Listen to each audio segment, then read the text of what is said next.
Et j'ai eu affaire à un officier de l'état civil qui m'a dit voilà, on a besoin de 2 choses, alors que mon dossier avait été dit complet, hein, bien avant. Une attestation psychiatrique, parce que est-ce que vous êtes suivi pour ce problème-là ? Alors effectivement, il faut savoir que le fait d'être trans n'est plus considéré comme une maladie mentale depuis 2010, et une attestation de mon médecin traitant pour pouvoir instruire la demande.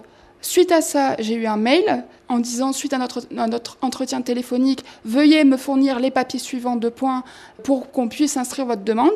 Alors qu'en fait, normalement, ce genre de papier n'est pas nécessaire et ne doit pas être demandé en qualité de personnes de l'état civil, parce que d'une, ça relève du secret médical, et de deux, ça fait plus partie, d'après le nouveau décret de l'année dernière, comme étant un papier obligatoire dans la demande de changement de prénom. Je me suis retrouvée démunie face à cette réponse et j'ai pas osé dire quoi que ce soit parce que je pensais que c'est moi qui avais mal lu sur les papiers.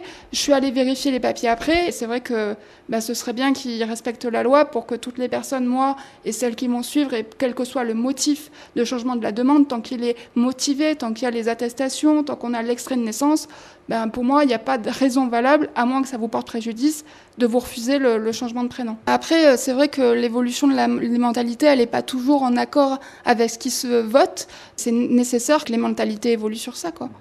C'était joli, Barbara.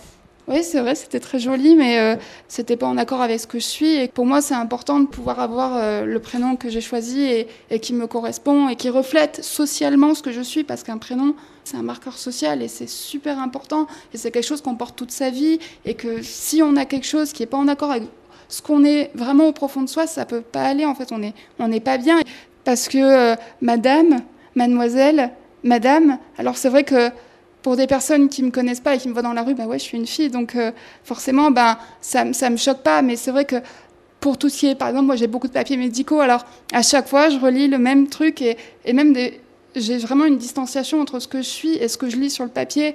Et c'est vrai que pour moi, c'est vraiment difficile. Après, c'est pas non plus ingérable, mais c'est vrai que si ça pouvait être modifié et que je puisse avoir le prénom que j'aime, et qui me convient, c'est quand même mieux. Et ce serait vraiment dommage que la société, elle suive pas, en fait.